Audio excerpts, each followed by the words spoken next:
First, here is a recap. Roberto Danao, also known as Robert Lake, a ghost gunsmith from Danao City, Philippines. After his legitimate gunsmithing license is denied by Tagalog authorities in Manila, fueling his deep-seated frustration with bureaucracy, Roberto wishes to be elsewhere, even the ends of hell, Cebuano. He falls asleep in his hidden Danao workshop and wakes up to find himself, along with his entire state-of-the-art factory, inexplicably transported to a new, ancient world. In this new reality, which he later learns is the realm of Natubil, region of Vesperia, and town of Castillos, Roberto discovers he and his mobile domain are invisible and intangible to others. He also finds his body has de-aged to 18 years old. He adapts quickly, hunting for food, including deer, which he pulls into his domain through a newly discovered door ability. His primary discovery is the Change System, a multi-world online market that has mysteriously installed itself on all his electronic devices. Despite initial apprehension about its conversion process and feeling bamboozled by its universal translator that promises understanding through intent rather than direct translation, he embraces the system. He experiments by auctioning one of his AR-15 rifles with accompanying gear. Unbeknownst to him, the auction quickly escalates to 37,000 Bualawan, his universal credit currency, a significant sum given the exchange rate of 1 Bualawan equals 500 solidi, with solidi, denarii, and arces as local denominations. With this windfall, he purchases the universal translator, hoping to finally understand the local language. Driven by a mix of curiosity and a desire to utilize his skills, Roberto embarks on his first reconnaissance mission. Dressed in a cleverly modified Gandalf costume concealing his modern firearms, he explores a nearby city. There, he tests his new linguistic ability by interacting with a guard named Protasio, successfully communicating despite his initial broken dialect. He then meets Consul Valerus Editanorum, a hereditary leader, to explore business opportunities. His journey leads him to the Boar's Tusk Inn, managed by Akina, a surprisingly young and beautiful female innkeeper, whose directness and desperation for money, due to slow business and bandits, quickly lead to a unique contract. Roberto offers her 200 arces a month for exclusive meals and her exclusive companionship, drafting a timed marriage agreement. Akina, shocked but desperate, agrees, hoping he might eventually make her his wife. After setting up a secure, modified room for himself and sharing a passionate night with Akina, Roberto learns he is her only customer in 2 months. He begins to realize the complex implications of his impulsive actions and the full extent of Akina's dire financial situation, contemplating how to balance his new role as a powerful ghost gunsmith with his burgeoning, albeit complicated, relationship. Back to the story. Roberto, having explored Castillos and assessed his resources, recognized the omnipresent issue on Natubil, warring empires. He saw it not as a problem, but as a colossal opportunity. Just like back on Earth, however, he fully expected to encounter bureaucratic assholes in government. His immediate task, euphemistically termed market research, was, in reality, a recon and spy mission aimed at subtly manipulating officials to his advantage. Presenting himself once more to Consul Valerus Editanorum, Roberto brought a diplomatic gift, 2 bottles of sparkling wine and a set of 6 crystal champagne glasses. Valerus, astonished by their unique craftsmanship and elegance, immediately expressed his appreciation, his eyes twinkling with curiosity. He knew this gesture implied a request. "What can I do for you, esteemed guest?" the consul inquired. Roberto seized the opening. He began by inquiring about the town's infrastructure, the water source, the drainage system, the pipes, and their potential for improvement. Then, he shifted to his true interest. Better yet, would it be possible to create a new suburb a little removed from the main town? "I'm planning to set up a blacksmith operation, and it would be quite noisy for the existing residents." Valerus, his keen mind immediately calculating the potential tax revenue, prodded. "A blacksmith, you say? Are you, yourself, a smith?" "Not in a technical way," Roberto replied smoothly. "But you can say I will pay for a blacksmith to do it for me." "Excellent, excellent." Valerus boomed. "More business is always welcome. However, it would be best if you were a citizen of the Solarian Imperium." The consul referred to his realm's dominant power. Owning property is legal, of course.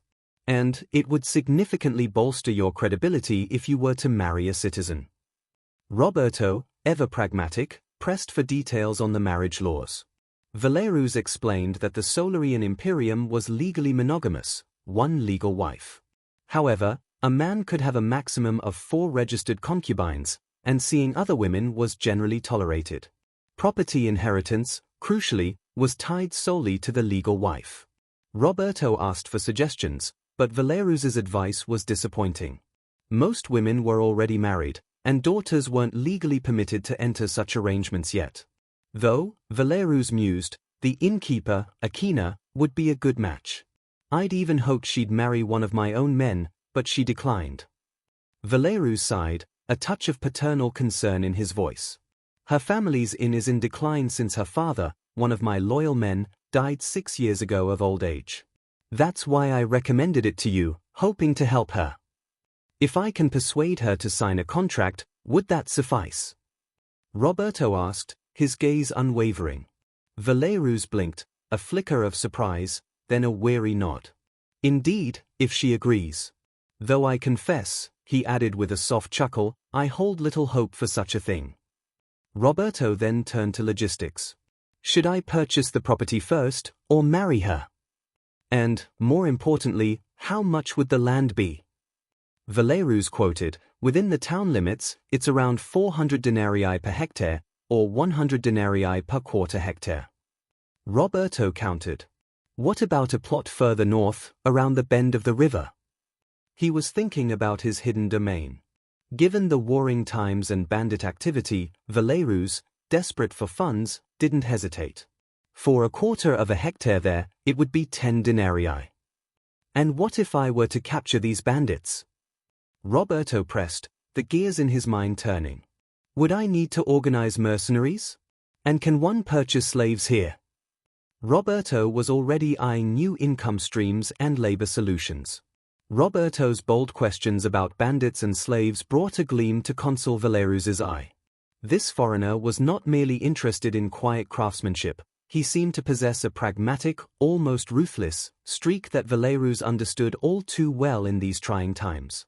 Ah, the bandits, Valerus sighed, leaning forward, the previous amiability hardening into the face of a true leader. A persistent blight upon our lands, especially the northern roads where you intend to settle. They stifle trade, terrify travelers, and drain the lifeblood from our tax coffers. He gestured expansively. As for capturing them, citizen or not, any man who brings an end to such scourges performs a great service to the Imperium.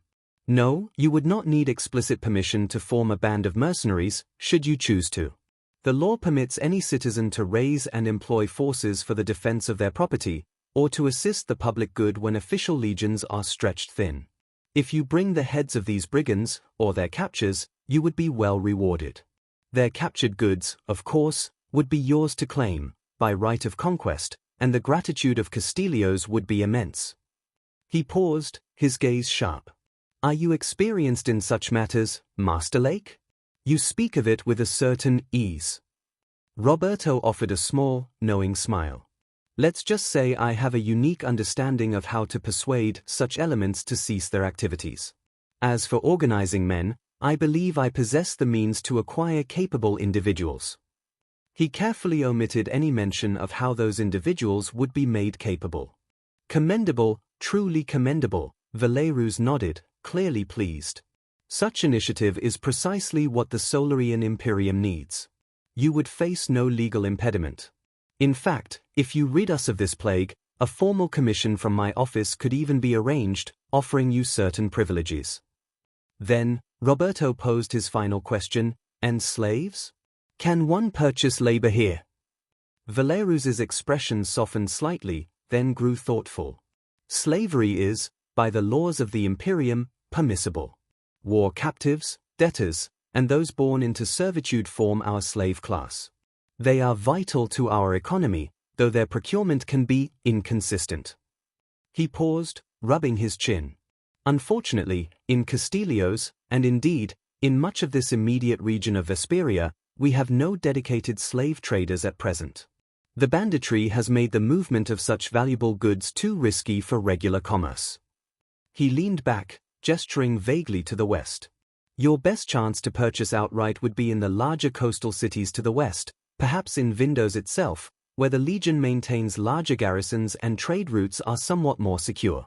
Occasionally, we also see traveling merchants arrive, usually with goods from the further reaches of the Imperium or even from the Tyrian League across the sea.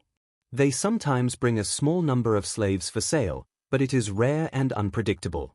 If you were to bring in slaves, you would, of course, be required to register them with the civic authority. Roberto nodded, absorbing the information. No slave market here, but possible to acquire. Mercenaries were a go. The wheels in his mind began to spin, envisioning a network of operations, of modern firepower subtly deployed, of a new kind of ghost gunsmith empire rising in this ancient land. Roberto offered Consul Valerus a polite bow. "Thank you, Consul, your advice is invaluable." He paused, a different kind of query forming on his lips, one that felt oddly out of place amidst discussions of bandits and land. "But first," he admitted, a slight, almost uncharacteristic blush rising to his cheeks, "I must ask the lady in question for her hand. If she does agree.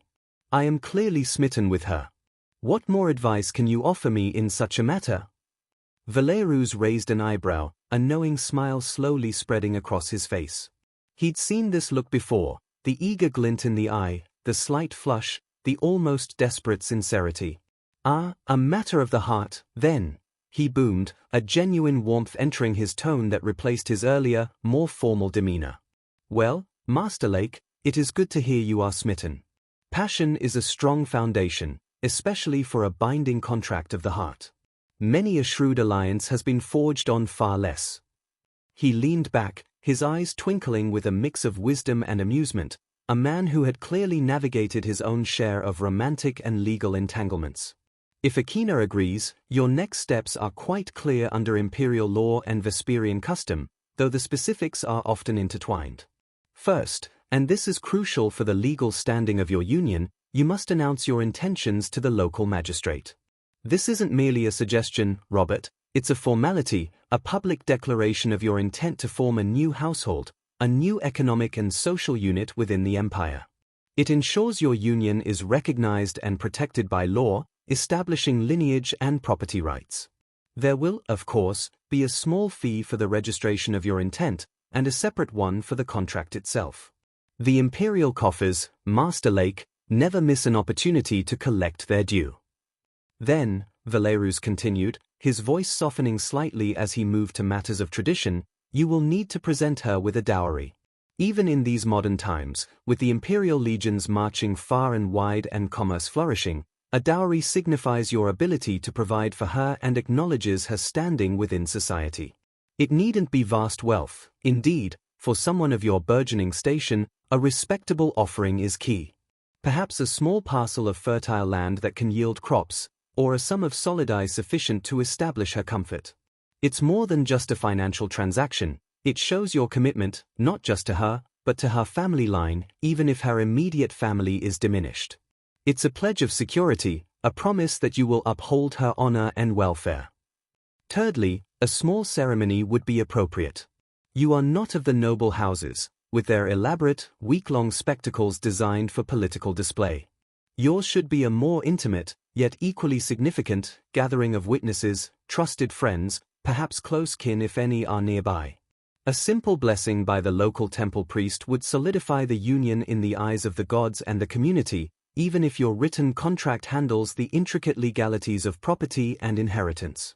It is a show of respect for ancient custom, for the traditions that bind our communities together, which will serve you well in gaining acceptance and respect in Castillos." Valerus tapped his fingers on the table, a thoughtful rhythm. "Most importantly, Robert, be prepared for her family. While she has no living parents, her extended kin will likely take a keen interest in her future, and by extension, yours. Their blessing, while not legally required for your private contract, will make your life in Castillos far smoother. Show them your earnestness. Show them you mean to care for Akina, not just as a wife, but as a valued member of their lineage, and by extension, for the her heritage. Such alliances, formed not just by the rigidities of law but by mutual respect and genuine affection, are the true foundations of power in any land, far more enduring than any fleeting military victory. He concluded with a thoughtful look, his gaze sharp and insightful. You are a man of unique means and ambition, Master Lake. To be smitten is a fine beginning, a powerful spark.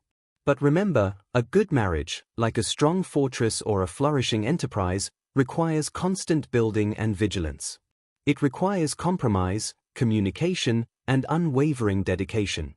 It will serve you far better, provide you with more enduring strength and comfort, than any bandit's head brought to justice or parcel of cheap land acquired. Roberto walked away from the consul's office, his thoughts a whirlwind of pragmatism. Marriage. He didn't need it, not truly, not for personal fulfillment. But in this new world, it was clearly a necessary step, a means to an end. If he couldn't achieve legitimacy in the old world, then here, he would. He'd become a lawful, recognized power. Yet, his experiences back on Earth, dealing with conniving officials and envious rivals, had taught him caution. Power attracted parasites. He couldn't just rush into things. He needed to build a reputation, forge reliable contacts, and scout for talents. And for all of that, in this alien land, he realized he would have to rely on Akina. She was his only immediate link, his most accessible point of entry into the local society. He returned to the Boar's Tusk Inn, the smell of roasting meat now a familiar welcome. Akina was behind the counter, sweeping. Akina, he said, drawing her attention. Her face brightened instantly. Robert, what is it you need? Anything I can help with? You are a paying guest, after all. He took a deep breath, the words feeling heavy on his tongue, yet necessary. Akina, will you marry me? Her eyes widened, mirroring the shock he'd seen when he proposed the contract. She was caught aghast again, her hand flying to her mouth. Marry you, Robert? She stammered. But this is a long-time thing. A life thing. I told you, contracts are like marriages. I know, Roberto replied, his gaze earnest. I spoke with the consul. He advised it. He said it would solidify my place here, as I am but a foreigner, lost my way, lost my family, with no way to go back home. And here, without a family, I cannot easily become a citizen. He paused, letting the vulnerability show. And truthfully, he added, softening his voice, I am quite smitten with your beauty. He then let a touch of genuine confusion enter his tone. Though, I still cannot understand why you let me take you first, when you clearly have quite a few suitors. Akina's flush deepened, but his honesty seemed to disarm her. She wrung her hands, then began to speak, her voice a torrent of long-held thoughts. Marriage, Robert, she began, her gaze sweeping over the empty common room, is not merely about fondness or even passion, though those are gifts from the gods. For us, for people like me, it is survival. My father, he was a good man, loyal to the consul, but he is gone. My mother's line, the true blood of the inn, is tenuous. The men of this town, those few who have some coin, they look at me, yes, but they see only a declining inn, a woman without strong family backing. They see opportunity to take, not to build. She walked around the counter, coming closer to him. My suitors, as you call them, they offer little. Perhaps a roof, perhaps some food, but they demand ownership. They would strip the inn, sell what's left of my family's legacy. They see a woman alone, not a woman with spirit. I am pure, yes, because I have had to be. I cannot risk my standing, my honor, for so little. The bandits, the slow trade, it means everything is slipping away. To lose the inn, Robert, is to lose everything my father built, everything my mother endured. Her eyes, full of a raw, desperate hope, met his. When you came, she continued, her voice gaining strength, you were different. You spoke of worth, of value. You didn't haggle. You offered a contract of such generosity, it was unbelievable. And when you spoke of timed marriage, it was still more than any man in Castillo's has ever offered me honestly. It gave me hope that I could save the inn, and perhaps find a partner who sees more than just a place to lay his head. She took a deep breath. Yes, Robert. I will marry you. It is a terrifying thought, but it is also my best, and perhaps only, hope. Roberto felt a pang of something akin to guilt, or perhaps just a deeper understanding of the stakes. He had his own reasons, his own ambitions, but her raw honesty resonated.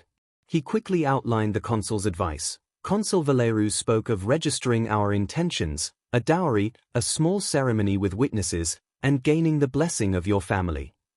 Akina nodded, her expression determined. The registration is simple enough, as is the ceremony. For the dowry, she looked at him expectantly. What would you offer? And for family, Roberto continued, the consul said their blessing would be important. Akina's face softened. I have no direct blood relatives left, Robert. My father was an only child, as was my mother. She paused, a bittersweet smile. But I have family. My mother's distant cousin's father's children. They are not blood-related by imperial law, but they are like family to me. They visit, they offer what little aid they can. Their blessing, yes, that would mean a great deal. Roberto considered the consul's advice, then focused on the immediate task. I can offer you 10 solidi for your dowry, Akina, he stated. I would rather not give you land, given the instability in the region. I plan to buy a few plots for my blacksmithing workshop and build a fort there, where the mercenary base will be. He elaborated on his plans for the mercenaries, indicating the land he intended to purchase might exceed 5 hectares. But where does one find such men? He asked, more to himself than her. They don't need to be skilled with weapons, I can provide weapons and training. Akina, thinking practically, replied. My father's loyal underlings, many of them had male children. They would be loyal to you, Robert. More than that, they would be loyal to us. A plan began to form. Let's call them for a meeting. In a week, he suggested. Then, turning to another practical matter, and when do the traveling merchants arrive? What are their routes? This information would better prepare us. He then declared, we should go to the magistrate's office tomorrow and get hitched right away. With a concrete plan in motion, Roberto calculated his next move. I need to sell a few more of my inventories, he muttered, thinking of the advanced technology he still possessed. I can still sell them and worry about materials later, since I have quite a lot of them. He estimated a potential income of around 120,000 solidi from this sale. The next day, Robert and Akina presented themselves at the magistrate's office. The clerk, a wary-looking man with ink-stained fingers, took their names and the purpose of their visit. After paying the required fees, they were ushered into the magistrate's chamber, a stern-faced man who questioned their intentions with a piercing gaze. Satisfied with their answers, he declared, by the authority vested in me, you are now officially married. He then gestured towards the door. The temple awaits, for the official ceremonies. The temple of Yowa, the goddess of love, beauty, and justice, was surprisingly simple. They presented themselves before the priestess, who offered a brief blessing. As the priestess spoke the name Yowa, a profound shock coursed through Roberto. Yowa. It was the same name he'd used as a curse, a visceral exclamation of frustration and anger back in Danao. Yowa was a Bisayan goddess, part of the pre-colonial pantheon of his own people, long before the advent of Roman Catholicism in the Philippines. The gods are real, he thought, the implications of that realization hitting him with unexpected force. The world he had dismissed as mere fantasy was, in fact, terrifyingly, divinely real. The wedding banquet was a modest affair, but they invited Consul Valerus and other local officials. Roberto, ever the strategist, gifted each a bottle of red wine and a set of wine glasses, ensuring the consul received a particularly fine vintage. This allowed him to casually point out the territory he intended to develop, mentioning his plans for a mercenary base and a blacksmith shop, and even hinting at a future walled city with farmland. The night ended with many plans discussed, but Roberto knew he needed to act decisively. After their wedding night, and after Akina had recovered from their passionate reunion, Robert asked her to accompany him. I need to show you something, he said, his tone serious. But you must promise me you won't be shocked. Akina, intrigued and a little apprehensive, agreed. They traveled to his domain, the journey filled with her questions and his evasions. Trepidation was evident in her voice as she asked, Are you a god, Robert? He led her into his bedroom, letting her sink into the softness of the mattress.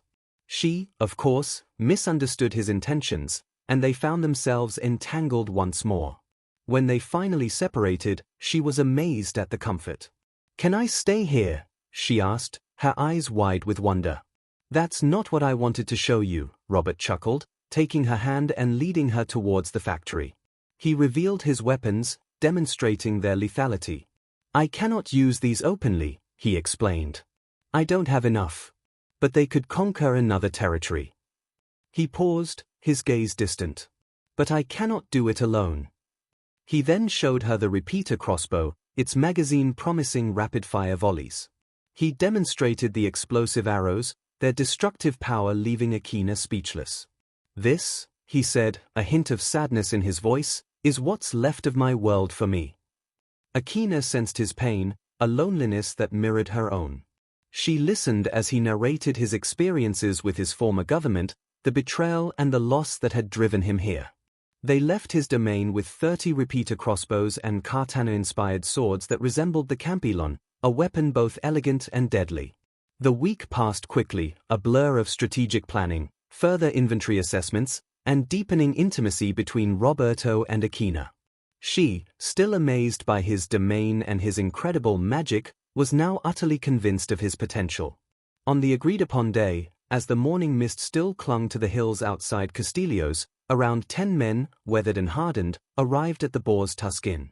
Trailing behind them were their sons, some barely out of boyhood, others already with the lean build of young men. They carried nothing but their well-worn tunics and the hope in their eyes. Akina, beaming, rushed to meet them in the common room. Welcome, welcome, she cried, her voice filled with a warmth Roberto hadn't heard before. Thank the gods you are here. The leader of the group stepped forward. He was a man of stern countenance but kind eyes, his face etched with lines of past hardships and loyal service. Akina had spoken of him often. His name was Vardis, and he had been her father's most trusted centurion, serving in the local Castillo's guard until its disbandment 6 years prior. Even in his retirement, Vardis carried himself with the quiet authority of a seasoned soldier. Akina, Vardis greeted, his voice raspy but firm. We came as soon as your message reached us. You said you had need of us, that there was opportunity. He looked around at the empty inn, his brow furrowed slightly. The others, Lycos, Brennus, Cato, Drusus, Fabian, Neas, Marius, Orion, and Titus, along with their sons, murmured in agreement. Their hands, accustomed to holding spears and shields, now hung idly at their sides. Our fields yield little, and the guard takes no new recruits. We have nothing else to do. Akina's gaze glowed with a new confidence. Indeed, Vardis. More than opportunity, I have found hope for us all. She turned, taking Roberto's arm and pulling him forward. Friends, this is my husband, Robert Lake. A collective gasp went through the group. Vardis's eyes widened, scrutinizing Robert's unusual attire and youthful face. Marriage, and to a foreigner in a wizard's cloak? This was unexpected. Robert, Akina continued, her voice swelling with pride, these are my father's loyal men. Vardis, his most trusted. She introduced each man by name, then their sons, Cale, Ronan, Theron, Silas, and others, too numerous for Roberto to immediately recall. Robert stepped forward, his Gandalf cloak swirling around him, the staff firmly in his grip. He met Vardis's gaze directly. The universal translator hummed to life in his mind, sifting through the layers of doubt, hope, and weariness in Vardis's initial thoughts. Welcome, Robert said, his voice now crisp and clear in their Vesperian dialect. Akina has told me much about your loyalty to her father, and to her. She has also told me of your current plight. I will be direct. I have a plan. A plan that requires strength, discipline, and trust. A plan that will bring prosperity not just to this inn, but to this town, and to you and your families. He paused, letting his words sink in. We will make Castillo safe again. We will make it prosperous. He then looked at Akina, a challenge in his eyes, but also deep trust. Now, Akina, tell them our plan. All of it. He knew she was his most vital link to their acceptance. He trusted her to convey the gravity and the promise of what was to come, in a way only one of their own could. Later, after the meeting had concluded and the men and their sons had left, some with hopeful murmurs, others with lingering skepticism, Robert drew Akina aside in their private room. "Akina," he began, his voice dropping to a low, serious tone. He held her hands, looking into her eyes. "Those men, they are loyal to your father, and to you. I respect that deeply. But for this venture to succeed, for all our sakes, their loyalty must ultimately shift to me, to our shared cause. My plans, my methods, they are foreign, and they require absolute trust." Akina listened intently, her brow furrowed. "They trust me, Robert. And now, they will trust you through me." "I know," he affirmed, "but it needs to be more direct than that, over time. They need to see me as their leader, not just your husband who brought strange promises. Your role in this is crucial. You must help them understand that our strength comes from a single, unified purpose, led by my vision." He squeezed her hands. "Can you do that? Can you help them shift that loyalty, for the good of all of us?" Akina looked at him, then nodded slowly, a newfound resolve in her eyes. "Yes, Robert. I understand. I will." The next morning, Roberto returned to the consul's office. He greeted Valerus respectfully, his Gandalf cloak adding an air of mysterious gravitas. "Consul Valerus," he began, "I wish to express my intent to purchase the land around the bend of the river. Approximately 5 hectares, as we discussed." Valerus beamed. "Excellent, Robert. A wise investment, I assure you." He promptly penned a letter, sealing it with his personal signet. "Take this to the magistrate's office. The clerk there will facilitate the sale and payment." Roberto proceeded to the magistrate's office. The clerk, a lean man with sharp, suspicious eyes, read Valerus's letter silently. 200 denarii, he stated, once finished. Roberto paid the sum. The clerk then began writing a certificate, his quill scratching across the parchment. Roberto's eyes widened as the clerk inexplicably wrote 10 hectares, effectively doubling the land area he'd requested. "If you cannot solidify the defense of this area within a year," the clerk droned, looking up with a cold gaze, "it will be confiscated." "But my wife is a citizen," Robert interjected, a hint of protest in his voice. The clerk paused, then wrote another certificate, this one for an additional 5 hectares. He pushed both across the desk. "This makes it 15 hectares in all," he stated, his eyes lingering on Robert with a look that seemed to say, "This idiot is going to fail." Robert was both happy at the unexpected bonus and apprehensive about the unspoken challenge. The clerk then bid him a curt goodbye. It was Friday morning, the 3rd day since Robert's arrival in Castillo's, and his AR-15 auction had just concluded. Vardis stood before Robert and Akina, a makeshift map drawn in the dirt before him. He had returned from his reconnaissance, his face grim but determined. "The bandits, Master Robert," Vardis reported, his finger tracing a line in the dirt with a stick. "We've pieced together their movements from travelers and those who've suffered their attacks. They favor a narrow pass, carved by an ancient landslide, about half a day's march north from the city walls, that's around 6 hours of hard travel on foot. It's choked with old stone ruins, providing excellent cover for them and little for the merchants." He continued, his gaze sharp. "The merchant caravans adhere to a standard scheduled plan of arrival here in Castillo's, usually passing through that choke point every Tuesday and Friday.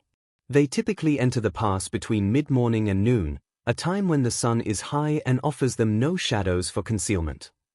As for their lair," Vardis added, a slight frown creasing his brow, "we haven't observed it directly. But from the patterns of their attacks and where they seem to vanish, the whispers suggest their camp is deep within a thicket of pines, a further hour's march north from the ambush site. Well hidden, from what we hear. Our strategy," Vardis explained, "must be to position ourselves even earlier than the merchants. We'll move out Monday evening, under cover of darkness, to secure the high ground overlooking the ambush point. We strike swiftly and decisively. The goal is to eliminate the threat, not merely disperse them." Robert nodded, picturing the terrain. The detail about the merchant's predictable schedule, especially the specific days, was crucial. It was a weakness he could exploit with his new employees. "Good," Robert said. "Now, where can we train with the weapons?" "With the swords." He glanced around the inn's common room, obviously unsuitable. Vardis shook his head. "Not here, Master Robert. Such practice would cause too much disturbance. Training can only be conducted outside the town walls." "Very well," Robert decided. "Prepare food for 3 days. We will move out Monday morning to the planned base, or at least close to it, and begin training there." He reached into his belt pouch and distributed a month's advance pay to each of the men and their sons. "This is for your preparations. Be ready to move at first light." As Robert repeated his instructions to Vardis and the men, a sudden, nagging doubt prickled at him. He was used to precise planning, to anticipating enemy movements and vulnerabilities. He voiced his concerns, the words coming out in a rush, his mind already dissecting the strategy.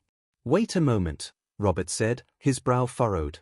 "If we march out Monday morning, and the merchants typically pass through that choke point on Tuesday, wouldn't the bandits also be preparing by then? Or already in position?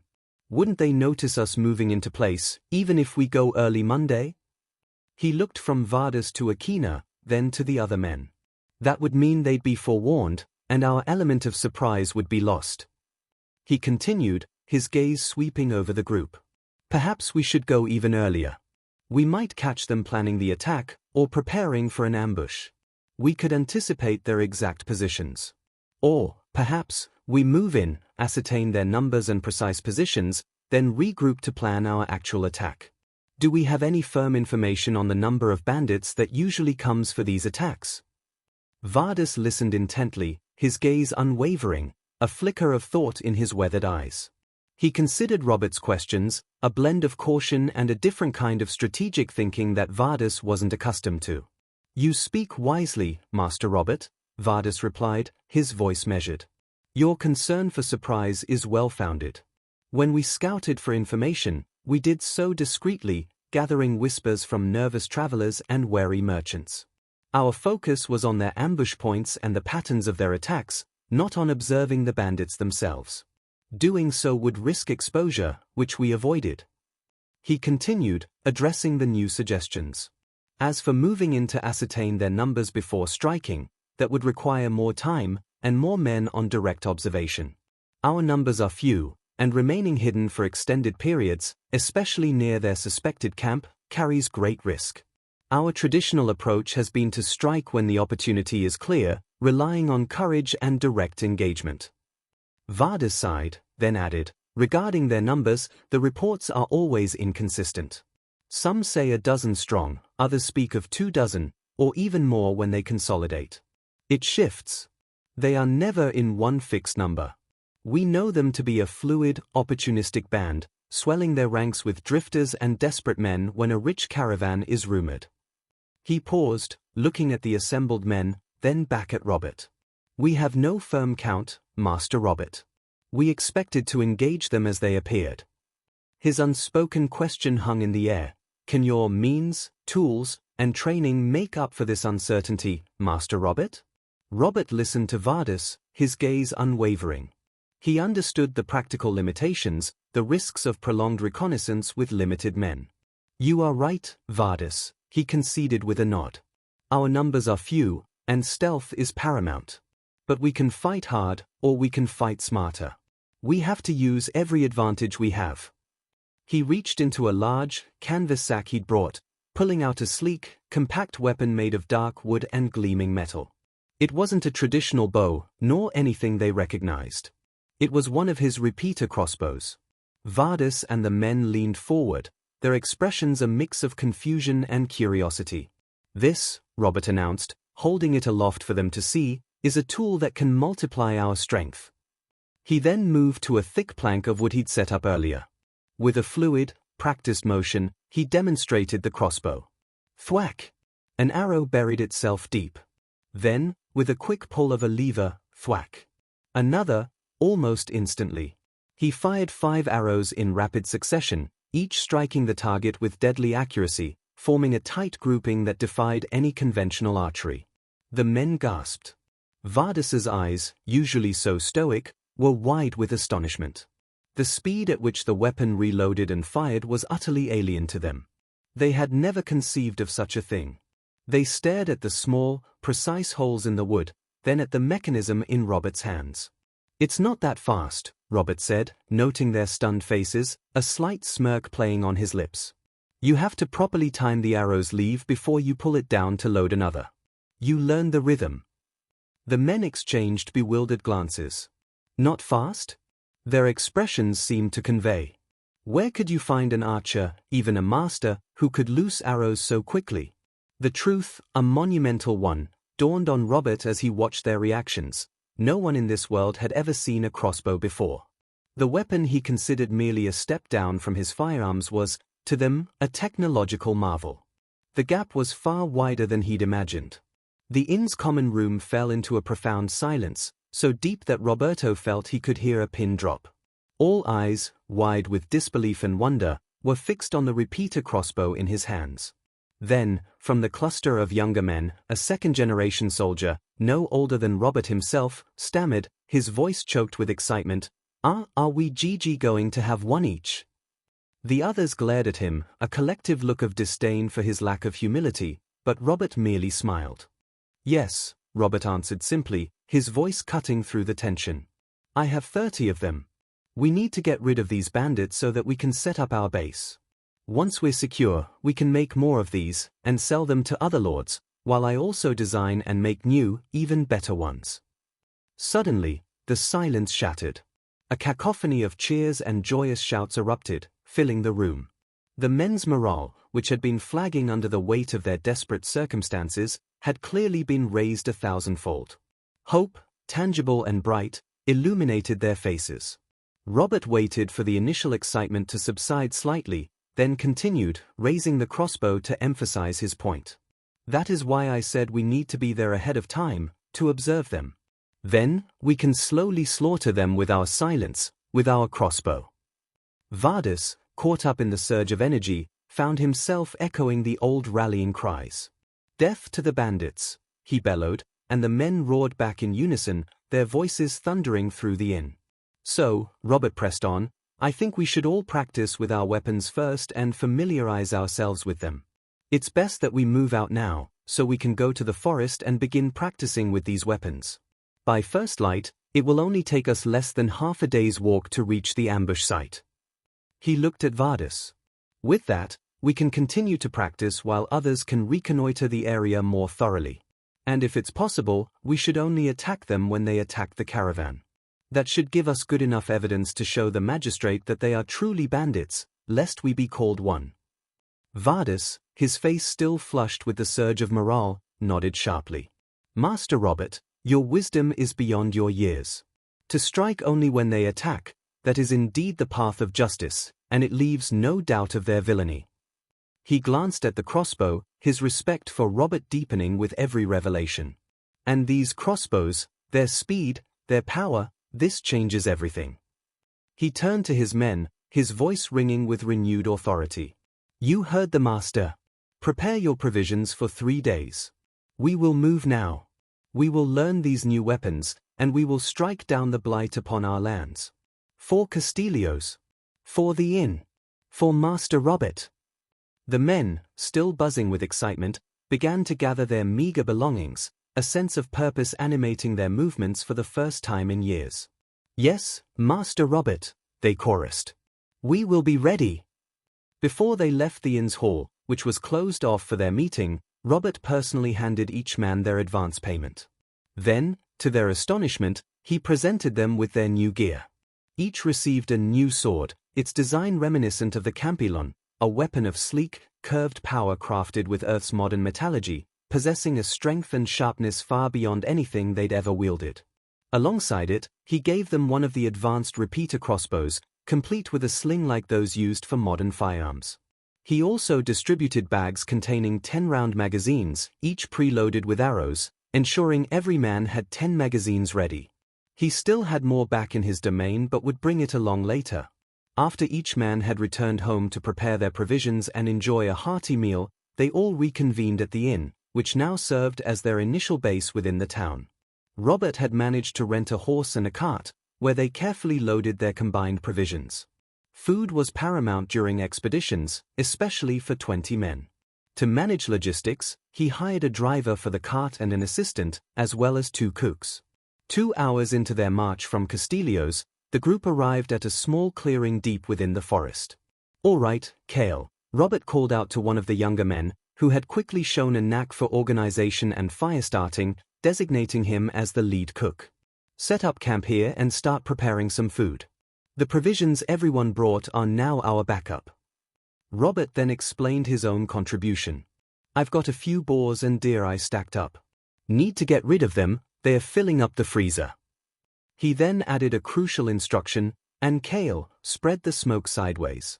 Put a fabric over the fire if you have to, just make sure no smoke rises straight up from the forest. We don't want to be seen."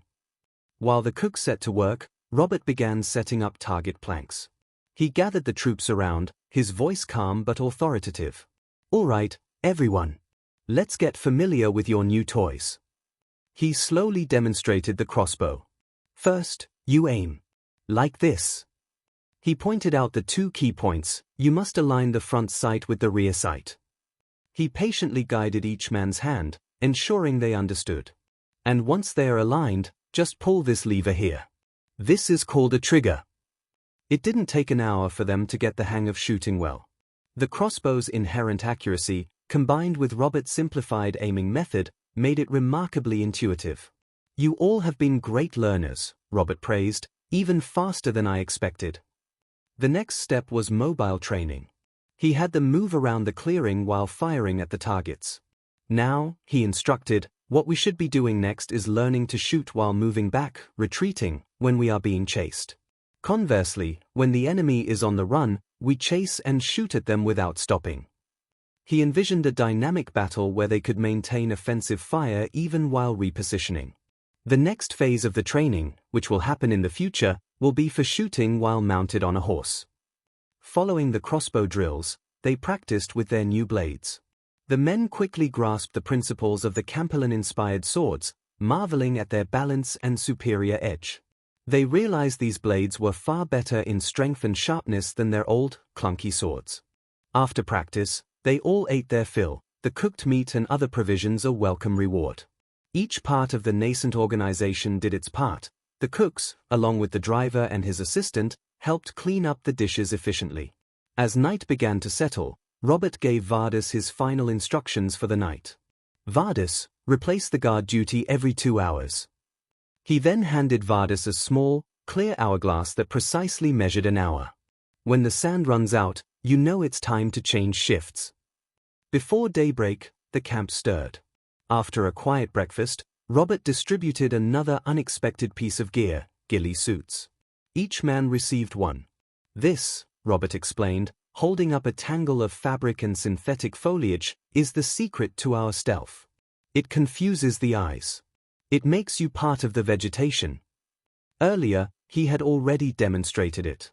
He'd had a volunteer put on a suit, helping him adjust the layers of netting and camouflage strips. He then positioned the suited man at a distance, asking another soldier to stand a few meters away from him, unsuited. Robert then pointed. "How many people are standing over there?" he'd asked the assembled troops.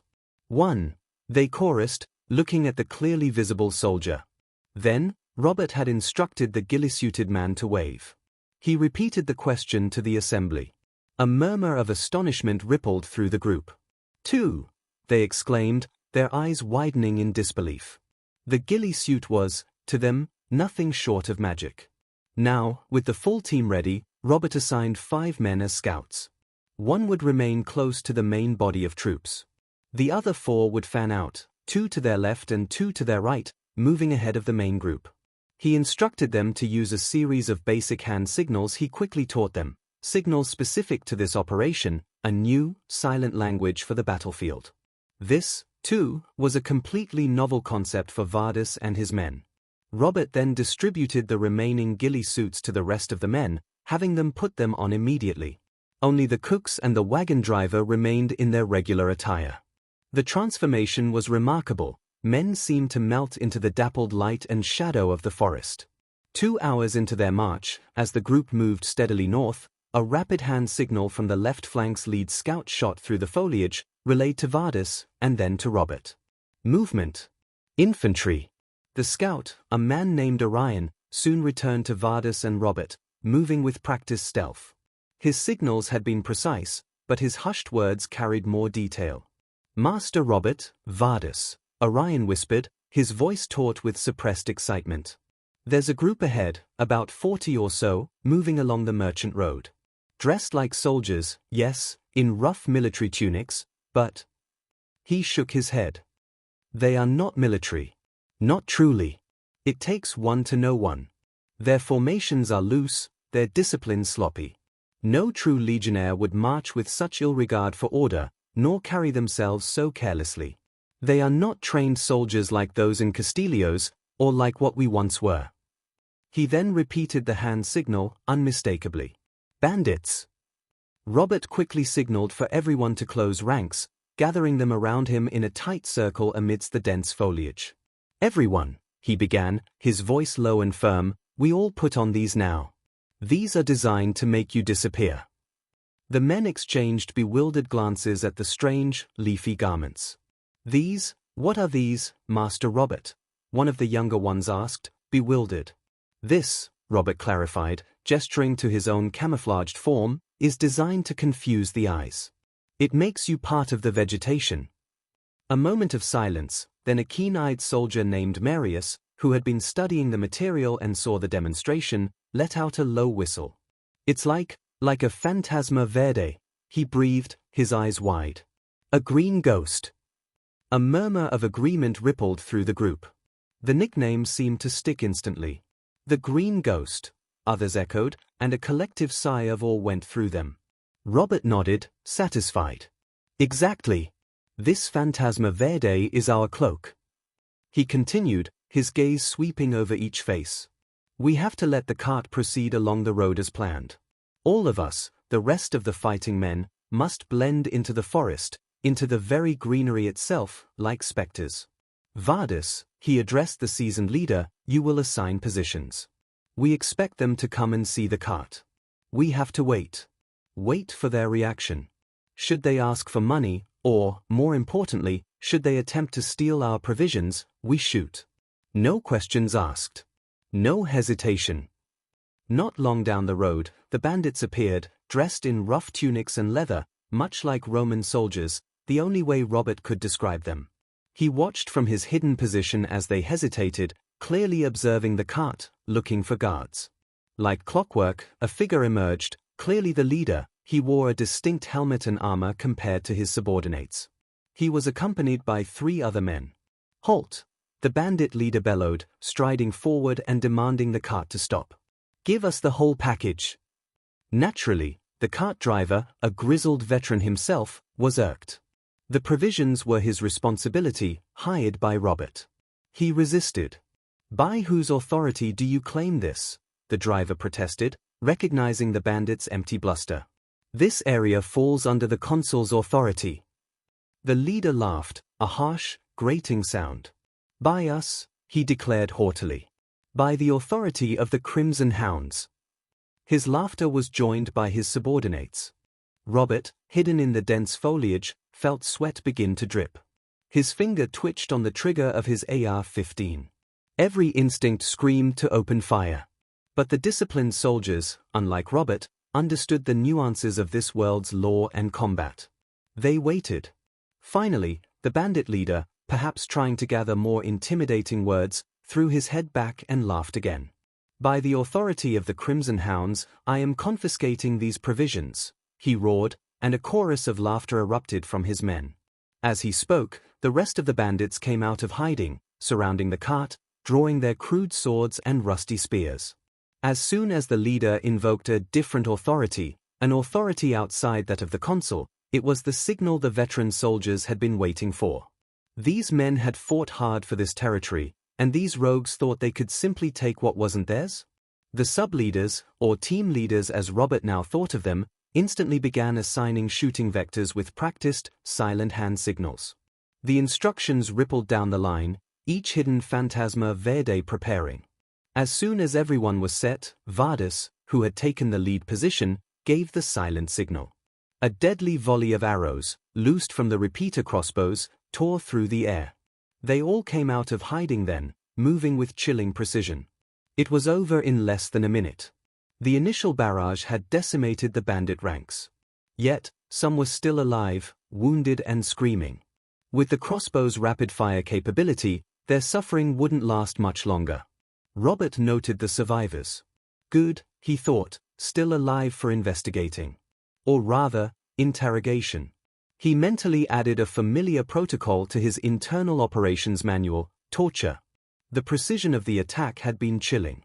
From the vantage point of the horse-drawn cart, which served as their bait and supply depot, the left flank's entire contingent had unleashed their arrows from a precise 9 o'clock angle. On the right flank, 2 teams of 5 men each had executed a pincer movement, one team from 2 o'clock, approximately 45 degrees from the cart's front, and the other from 5 o'clock, around 60 degrees. The cart driver, the horse, and the 2 cooks had been in the direct line of fire, a terrifying thought, but what truly amazed Robert was the execution. Not a single arrow had crossed to the other side of the cart's centerline, no friendly fire, no accidental hits on their own. He wondered if this level of coordination was a newly acquired skill from his training or an inherent discipline from their past. It was, simply, amazing. As the last bandit fell, the clearing grew eerily quiet, broken only by the groans of the wounded. Robert walked towards Vardis, a new, professional detachment settling over him.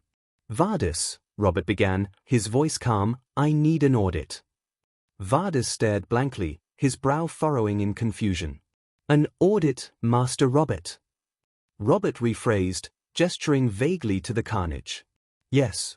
I mean, casualties. On our side, and on theirs." Vardis immediately understood. He turned, barking orders to his men, who swiftly began to move among the fallen, performing a grim accounting. After a few minutes, Vardis returned, his expression grim but his eyes holding a new, deeper respect for Robert's methods. "Master Robert," Vardis reported, his voice low, "there are no injuries, no deaths on our side. Not a single scratch." His gaze swept over their intact ranks. As for the enemy, out of approximately 24 fighting men, 4 are injured, but they live and can be questioned. 8 are seriously wounded. They will die within the hour if left unattended, or in less than 15 minutes if the arrows are pulled. And we must pull the arrows. We need them. The remaining 12 of the bandits had died instantly, riddled with crossbow bolts. A grim satisfaction settled over Robert. The lethality of his weapons, combined with the disciplined, coordinated tactics, had been devastatingly effective. Interrogation would be swift, and then, the arrows recovered. The cost of doing business, even in a new world. "All right," Robert declared, his voice cutting through the groans of the wounded. "First, secure the area. Vardis, assign patrols. Make sure no more of them are hiding, and that no one else is approaching. We need to be completely secure." As men moved to obey, Robert turned back to Vardis, his gaze falling on the 4 injured bandits who were still conscious. "And Vardis," he continued, his tone grim, "who among you deals with interrogation? We need to know where their base is. We'll take these 4 as hostages. We need information for a counterattack." Vardis nodded, his expression grim. "That would be me, Master Robert," he replied, a shadow of past grim duties crossing his face. "And Lycos. We have experience." He gestured to 2 of his men, who immediately began securing the 4 conscious bandits, binding their hands and gagging them, moving them to a less exposed part of the clearing. "Good," Robert said, a cold edge to his voice. "We need every detail. Their numbers, their allies, their supplies. Everything. For a counterattack." "All right," Robert declared, his voice cutting through the silence of the clearing. "Before we proceed with the interrogation, I want to hear from all of you. How did the battle go, from your perspective?" He scanned the faces of his newly trained men. "First, secure the area. Make sure they are guarded. For those who have nothing to do at the moment, I want to hear all your versions. We'll start with the left flank. Team leaders, tell me what happened. Vardis nodded, signaling the first team leader from the left flank to step forward. Left flank, team leader, Cassius. A lean, sharp-eyed man named Cassius, the leader of the leftmost team, stepped forward, his eyes still bright with the recent adrenaline. Master Robert, Vardis, Cassius began, his voice firm. I saw the signal from the scout lead, Orion, his good. I relayed it to my men, and the message went down the line to the next squad. We slowly followed them, the bandits, as they went past us. We basically waited for them. They didn't notice us with these Phantasma Verde suits and the light we had. We were about 5 to 10 yards from them, moving as they moved to mask our noise. We paused for a while when they were near the cart. They all stopped, observed it, looking for guards, I suppose. Then we moved behind them, keeping our distance from the road. This way, we could see them, but they couldn't see us. I instructed Brennus and Cato, he gestured to 2 of his team members, to move and shoot when the time came. We agreed to take out 2 each, as soon as we had the chance. We had already set our target vectors. Our plan was to shoot, then immediately acquire the next target to our right, maintaining our vector distances. Cassius' eyes glinted. We were waiting for their leader to make a slip. And he did, perfectly. He stood tall, proclaiming his authority, making himself an obvious target. So I took the chance. I shot him first, and I told Brennus and Cato to target him too. As you can see, he has 3 arrows in his head. Then we all moved together, loading our crossbows as we quick-marched, shooting at the nearest bandits from our position. I think I took down 2 more before we were even fully out of the woods. When I aimed at more to our right, the other team had already taken down the ones near them.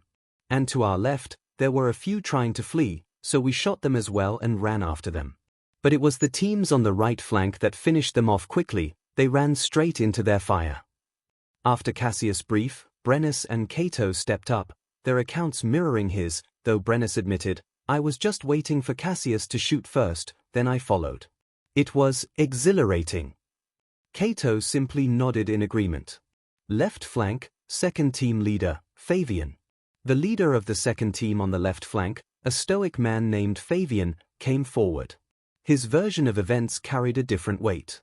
The moment I saw the signal from Cassius' man, I immediately ordered everyone to move quickly and position themselves for the ambush. I had earlier mentioned to them about how we should pick targets, our assigned areas. But midway, we had to stop. We were directly parallel with the cart, but we wanted to avoid their direct path first. Fabian's eyes held a distant look. We saw them coming right for us, but we also knew they didn't see us. They were acting rather calm, even excited, joking amongst themselves as they approached. They were close enough that we could hear each other without raising our voices. I ordered everyone to take a position but not to move, not unless threatened. Arrows were on the ready. We could have shot at them when they noticed us and reacted, but if not, we needed to maintain our discipline to not react prematurely. He shook his head, a hint of wonder in his voice. Amazingly, they passed right in front of us, as close as we are talking now. They did not even see us. We were all in a crouch or one-leg kneeling position, ready to pounce. It was just unreal. We could have touched them, Master Robert, but it was not time. We might have jeopardized the whole plan, so we had to maintain.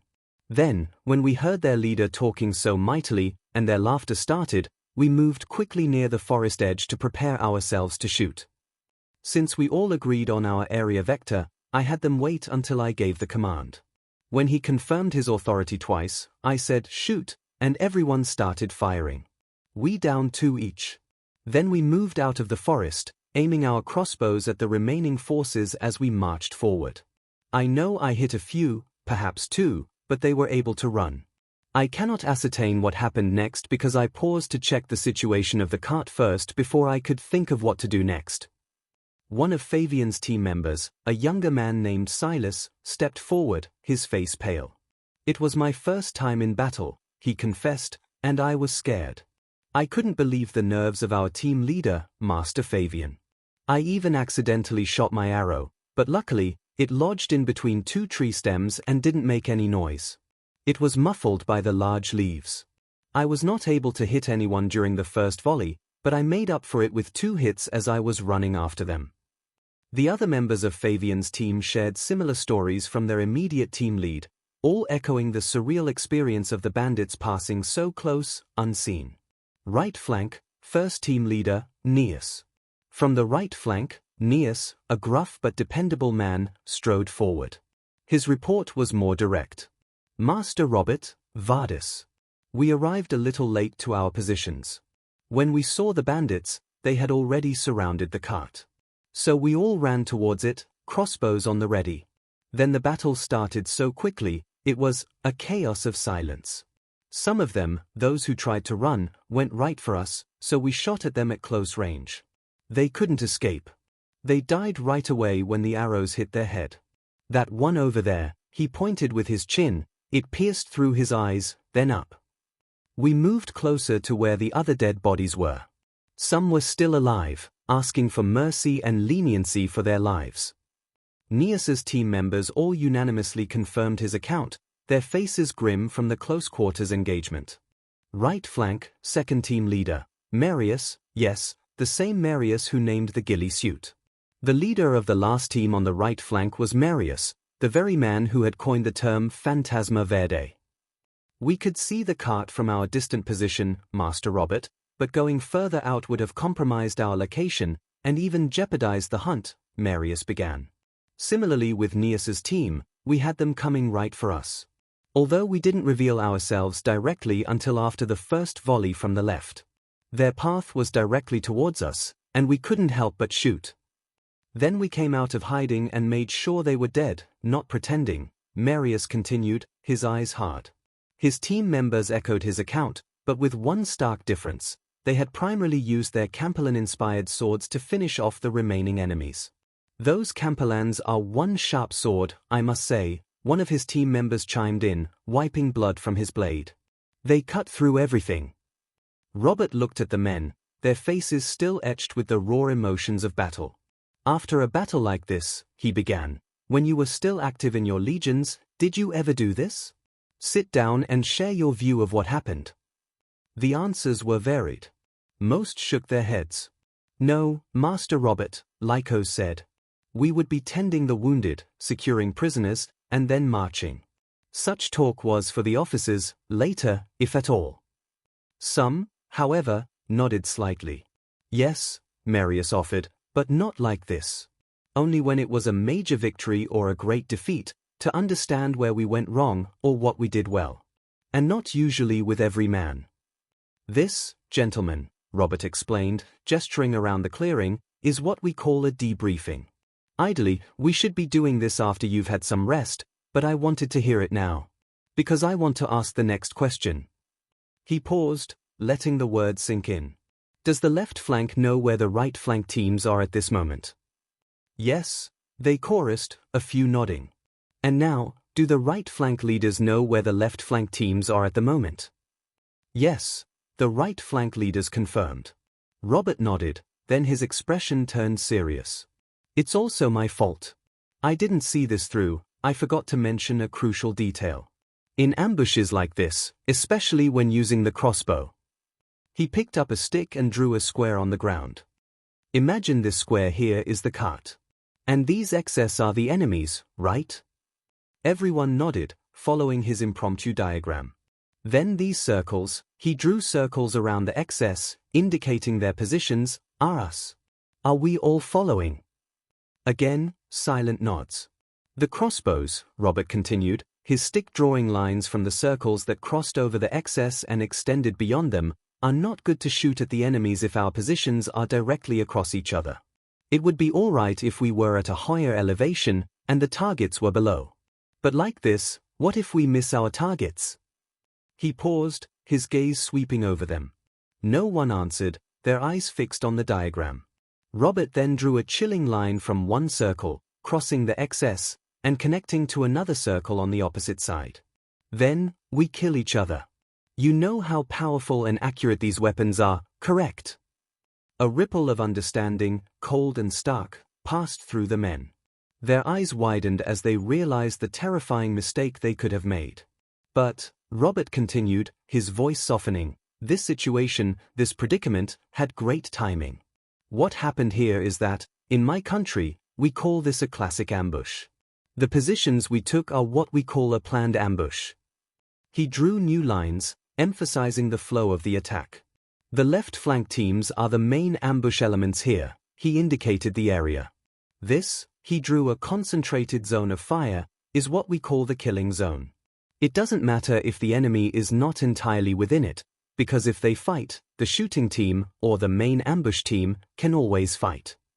So, for those who ran away, he drew lines of retreat. We have the two teams on the right. Their distance from the killing zone was just perfect, and their positions are what we call the blocking points. Meaning you stop the reinforcements, you stop the egress of forces. Robert looked up from his diagram, a genuine smile breaking across his face. All I can say is, excellent, gentlemen. It seems to have turned out right. Let us give ourselves a cheer. Vardis, how do you do this in your army, to show appreciation? Vardis, still reeling from the tactical explanation, quickly recovered. A hurrah, Master Robert. We give a hurrah. Then a hurrah it is. Robert declared. 1, 2, 3. Hurrah! The men roared, their voices echoing through the trees, a mix of pride, relief, and newfound respect for their strange, brilliant leader. Okay, everyone, Robert called, bringing them back to task. Let's take care of our prisoners. Vardis, and the team leads, please. Plan out the possible events that may happen next. Remember, plan for failure, too. All possible failures, what to do if things go wrong, and what we can do to mitigate them. But we can do that tonight. For now, let's just clean up this place first and do your best to cover our tracks and the event here. We have shovels to dig for their graves. And remove their armor, please. We can use it in the future. The team leaders quickly divided their tasks. Some began the gruesome work of digging graves, while Marius, from the last team on the right, quickly pointed out a patch of softer earth near a dry creek bed. Over here, Master Robert.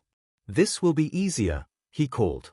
Meanwhile, Vardis and Lycos, their expressions grim, began their tiresome work of extracting information from the captives.